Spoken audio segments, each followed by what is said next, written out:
Movie के शुरू में हमें एक स्क्रैट को चट्टान पे से नट को उतारते हुए दिखाया जाता है, जिसके उस नट को निकालते ही जगह जगह से पानी निकलने लगा था, जिसे कवर करता अपने नट को बचाता वो खुद ही पानी में गिर चुका था। जबकि दूसरी तरफ सिड के कैंप में मुख्तलिफ एनिमल्स के बच्चे एक साथ वाटर स्लाइड में खेल रहे थे। सिड उनका बहुत ख्याल रखता था, पर ये सब मिलकर उसे बहुत तंग किया करते थे। तब उसके दोस्त टाइगर और मेमथ, जो कि एक हाथी की तरह का जानवर है, वो यहाँ आकर उसे कहते हैं कि इन बच्चों को हैंडल करना तुम्हारे बस में नहीं, तुम छोड़ क्यों नहीं देते ये काम। ये बात सिड को उदास कर देती है और वो सारे बच्चों को छोड़कर अकेला ही गुस्से में वहां से चला जाता है। मेमथ इन बच्चों को संभालने के लिए इन्हें एक कहानी सुनाता है, जिसका एंड बहुत ही ज्यादा अच्छा हुआ था। ये बच्चे इस चीज का मजाक बनाने लगे थे, तो वो उन्हें बताता है कि हर कहानी का एंड इतना ही अच्छा होता है। जिसके बाद टाइगर सब बच्चों को वहाँ से भेज देता है और फिर तो बच्चे आकर मेमथ से सवाल करते हैं कि हमें एक टर्टल ने बताया है कि ये आइलैंड तबाह होने वाला है, क्या ये बात सच है। मेमथ कहता है ओ नहीं, डरने की कोई बात नहीं, मैं करता हूँ टर्टल से बात, क्यों वो बच्चों को डरा रहा है। ये जान लो कि इस दुनिया में कुछ भी खत्म नहीं होता। इस बात पर यहाँ पे मौजूद सारे जानवर कहते हैं कि तुम भी तो अपनी नस्ल के आखिरी मेमथ हो। मेमथ ये सुनकर उदास हो गया था और वो इस बात को झुठलाकर कहता है ऐसा बिल्कुल नहीं, जरूर एक ना एक दिन मुझे अपने जैसा कोई मिल ही जाएगा। तभी सिड, जो कि सबसे नाराज हो गया था, एक बड़े से पहाड़ पर चढ़कर जब वो अपनी जान लेने की कोशिश करने ही वाला था, तो मेमथ और उसके सारे साथी उसे देख लेते हैं और उसे बचाने के लिए जाते हैं। मेमथ अपनी सूंड में पकड़कर उसे बचा लेता है और जब वो लोग नीचे की तरफ वापस आ रहे थे तो टाइगर के पाँव के नीचे से बर्फ टूट जाती है। वो बहुत मुश्किल से भागकर मेमथ के ऊपर चढ़कर अपनी जान बचाता है और तभी ऊपर से एक लुक दिखाया जाता है हमें इस जगह का जहाँ ये सब लोग मिलकर रह रहे थे, बर्फानी समुद्र के बीचों बीच एक आइलैंड में, जहाँ की बर्फ अब पिघलने वाली थी और जल्द ही अब ये जगह पानी से भर जाती कि सब मर जाते। यानी वो टर्टल सब बच्चों को सही बता रहा था। ये सब नोटिस करते हुए उनमें से एक का पाँव स्लिप होता है और वो सब के सब एक साथ ही जल्दी से नीचे पहुंच जाते हैं और वहां जाकर सबको बताते हैं कि टर्टल सच कह रहा था, हमारा आइलैंड तबाह होने वाला है। कोई भी इनकी बात नहीं मानता। तब एक परिंदा सबसे आकर कहता है कि मैं देख कर आ रहा हूँ वो सब जो ये तुम लोगों को बता रही है, और तुम सबको अगर अपनी जान बचानी है तो तुम्हें आइलैंड के पार एक ऐसी शिप पर चढ़कर यहाँ से दूसरे आइलैंड पर जाना होगा जो एक बड़ी सी पहाड़ी के ऊपर खड़ी है। और हाँ, एक और बात, बोट को 3 दिन से पहले पहले ढूंढ लेना, वरना 3 दिन के अंदर अंदर सब तबाह। उसकी बात अभी पूरी नहीं हुई थी कि ऊपर से एक बड़ा सा बर्फ का टुकड़ा उन पर आकर गिर जाता है, जिससे डरकर वो सब वहां से भाग गए थे, क्योंकि बर्फ के टुकड़े के अंदर 2 खूंखार क्रोकोडाइल थे। यहाँ से जाने के बाद उन सबका मकसद अब बोट को ढूंढना था, जिसके चक्कर में इस मेमथ को अपनी ही जैसी एली नाम की एक फीमेल मेमथ दिख जाती है, जिसे देखकर वो बहुत खुश हुआ था। यानी सच में वो अपनी नस्ल का अकेला मेमथ नहीं था, उसके जैसा कोई और भी था।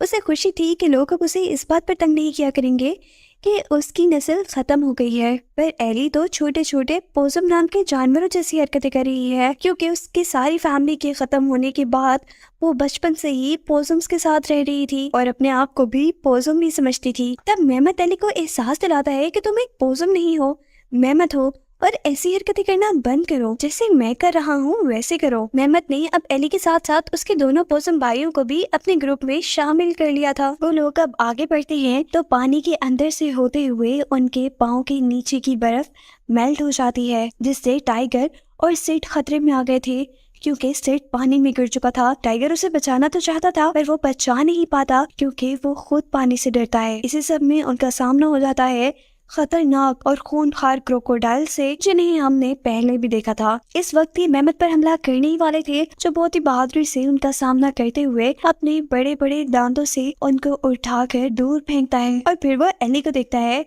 शायद एली इस चीज से इम्प्रेस हुई हो, पर एली तो अपनी जान को खतरे में डालना बेवकूफी समझती है, यानी वो उससे इम्प्रेस नहीं हुई। अब इस ग्रुप का एक साथ फिर से सफर शुरू हो गया था। छोटे छोटे पोसम खुद भी बहुत ज्यादा मजा कर रहे थे और इन सबको भी करवा रहे थे। यहाँ से टाइगर को भाइयों की तरह समझाता है कि अगर तुम पानी से डरते हो तो तुम्हें अपने डर को हराना चाहिए, जबकि मेमथ और एली के बीच में लड़ाई खत्म होने का नाम ही नहीं ले रही। टाइगर मेमथ को समझाता है कि तुम्हें एली को इग्नोर नहीं करना चाहिए। सोचो जरा, तुमने इसके साथ लाइफ गुजारनी है और इसी से तुम्हारी नस्ल भी आगे बढ़ेगी। वो ग्रुप चलते चलते एक ऐसी जगह पर आ जाता है जहाँ एली अपने घर वालों से दूर हुई थी। ये जगह देखकर उसे बहुत कुछ याद आ रहा था। उसे ये भी याद आ जाता है कि वो असल में एक पोसम नहीं बल्कि एक मेहमत ही थी। पर सारी फैमिली के अचानक कहीं गुम हो जाने के बाद वो एक पोसम से मिली और तब से वो अपने आप को पोसम ही समझती है। वो भी इन्हीं सोचों में थी कि मेहमत उसे यहाँ आकर प्रपोज कर देता है, जिस बात पर दोबारा उनकी लड़ाई हो जाती है। एली को तो बहुत ही ज्यादा गुस्सा आ गया है उसकी बात पर और वो अब रात में ही उनसे दूर जाने लगी है। ये सभी जब उससे दूर जाते हैं तो गलती से एक ऐसी चट्टान पे आ जाते हैं जिसका बैलेंस नहीं था। एली और मेहमत अपने आप को बहुत ही मुश्किल से यहाँ स्टेबल कर रहे थे और अब वो फाइनली इस चट्टान से दूसरी तरफ जाने ही लगते हैं कि टाइगर उस चट्टान से गिरने वाला था। ये देखकर वो दोनों अपनी जान को खतरे में डालकर अपनी सूंड को मिलाकर एक साथ टाइगर को बचाते हैं। इसके बाद वो फाइनली एक सेफ पहाड़ी पर भी आ गए थे। एली को एहसास होता है कि ग्रुप में रहना कितना ज्यादा सेफ है, कैसे एक दूसरे की मदद करने से वो लोग इजीली खतरों से निकल जाते हैं। ये सब सोचते हुए वो भी अपनी नाराजगी भुला देती है और इन सब के साथ रहने का डिसाइड करती है। रात को सब सो जाते हैं और हम देखते हैं कि सिर्फ जैसी छोटी क्रिएचर उसे ही उठा के यहाँ से ले गई है। वो उसे अपना देवता मान रहे थे। वो भी जानते थे कि ये आइलैंड खत्म होने वाला है। सिड को ये देखकर काफी अच्छा लगता है। इन छोटे छोटे जानवरों ने काफी सारे पत्थरों को मिलाकर उसका स्टैचू भी बनाया हुआ था। इस स्टैचू को देखकर हमें पता चलता है कि शायद इसी स्टैचू के ऊपर मेहमत और एली की जान खतरे में पड़ी थी। अचानक से ये सब सिड को कैद कर लेते हैं और उसे आग के लावा में डालने की कोशिश करते हैं, क्योंकि उनका मानना था कि उनकी देवता की बलि से वो इस मुसीबत को टाल सकते हैं। सिड की जान खतरे में थी, लेकिन वो चट्टान जिसे इन लोगों ने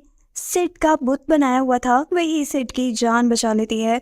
सुबह होने पर वो सारी कहानी आकर अपने ग्रुप वालों को बताता है, लेकिन कोई भी उसकी स्टोरी पर यकीन नहीं करता क्योंकि सब अपने इर्द गिर्द बहुत साफ पानी देख रहे हैं। उन्हें पता चल गया है कि उन्हें जल्द ही बोट तक पहुंचना होगा, नहीं तो वो सारे मर जाएंगे। इस सब के रास्ते में उनका सामना बहुत से खूंखार परिंदों से भी हुआ था जो उन्हें मारना चाहते थे, लेकिन ये सब लोग किसी न किसी तरह बचकर उस चट्टान पर पहुंच ही चुके थे जिसके ऊपर एक बोट नुमा लकड़ी थी। लेकिन अब जमीन के नीचे से भी स्टीम और पानी निकलने लगा था। यहाँ से आगे बढ़ना उन्हें खतरा लगता है। मेहमत कहता है कि हमें इस खतरे का सामना करना चाहिए, जबकि एली कहती है नहीं, अपनी जान को दांव पर लगाना कोई अक्लमंदी का काम नहीं। वो इन सब से लड़कर एक दूसरा रास्ता इख्तियार कर लेती है। जबकि ये सब अब उस बोट की तरफ बढ़ने लगे थे। उन्हें अपने से आगे बहुत से जानवर भी दिखाई देते हैं जो ये जगह छोड़कर जा रहे थे। अब अचानक एक बर्फ के टूटने से हजारों गैलन पानी उनके आइलैंड में आ गया है, उसी तरफ से जहाँ की तरफ एली जा रही थी। जिन्नी एली और उसके भाइयों की जान खतरे में थी। यहाँ दिखाया जाता है कि एली और उसके भाई पत्थरों में फंस चुके हैं, जिससे आगे एली तो बिल्कुल नहीं निकल सकती। वो अपने भाइयों को एक छोटे से सुराख से वहां से बाहर निकाल देती है, जिसके बाद अब उसे अपनी जान की कोई परवाह नहीं है। जबकि मेहमत उसे उसकी मदद के लिए ढूंढ रहा है। मेहमत को एली के दोनों छोटे भाई पोसम आकर बताते हैं कि एली कहाँ पर है। वो जल्दी से एक पहाड़ी के ऊपर से भागते हुए एली को बचाने के लिए जा ही रहा था कि पहाड़ी के टूटने पर पोसम के साथ साथ वो भी पानी में गिर चुका था। सिर्फ जब उनकी मदद के लिए जाता है तो खुद एक आइस पर गिरने की वजह से वो बेहोश हो चुका है। उसकी जान भी अब खतरे में थी। टाइगर ये सब कुछ देख रहा था और वही उनको बचा सकता था, पर पानी में से कैसे? उसे तो पानी से डर लगता था, आज नहीं तो कभी नहीं।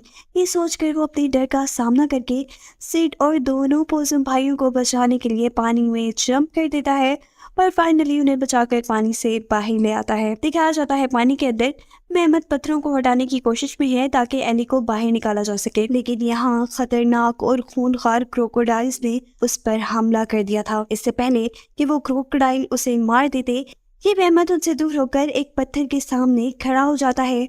अब जैसे ही क्रोकोडाइल उसे मारने के लिए आते हैं तो वो तेजी से साइड पर हो जाता है। उसने अपनी होशियारी से उन्हीं क्रोकोडाइल्स के जरिए अपना काम करवा लिया था। अब वो पत्थर इन क्रोकोडाइल्स की वजह से वहां से हट चुका था जिनके नीचे से एली निकली थी, और उल्टा पत्थर भी उन्हीं क्रोकोडाइल पर गिरे थे जिनसे वो जरूर मर गए होंगे। एक तीर से दो शिकार, सभी की जान बच गई थी। ये देखकर सभी खुश हुए थे, पर खतरा अभी टला नहीं था।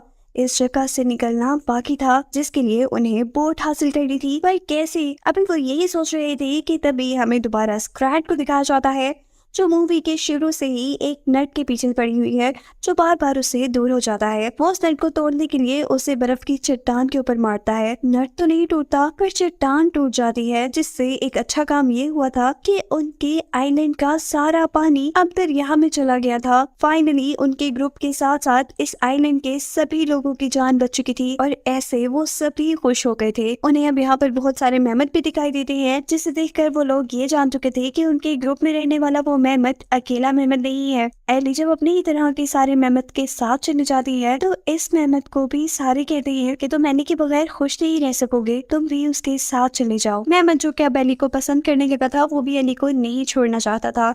वो एली को यहाँ पर प्रपोज कर देता है, जिसके बाद वो दोनों दोबारा अपने ही ग्रुप में आ जाते हैं, क्योंकि जिनके साथ वो बचपन से खुश रह रहे थे वही उनकी फैमिली थी, ना कि वो लोग जो उनके जैसे दिखते थे। उनके इस एक फैसले ने सबको खुश कर दिया था। उनका ग्रुप उन्हें अपने पास देखकर बहुत ज्यादा खुश था। लास्ट सीन में हमें दोबारा स्क्रैट को दिखाया जाता है, जिसके हाथ से नट अब दूर जा चुका है। इसके बावजूद उसके ख्वाबों में नट्स ही आ रही हैं। सिड जब उसे इस ख्वाब से जगा देता है तो वो बहुत ज्यादा गुस्से में पागल हो चुका है और सिड के पीछे भाग रहा है उसे मारने के लिए, जिसके साथ ये मूवी यहीं एंड होती है।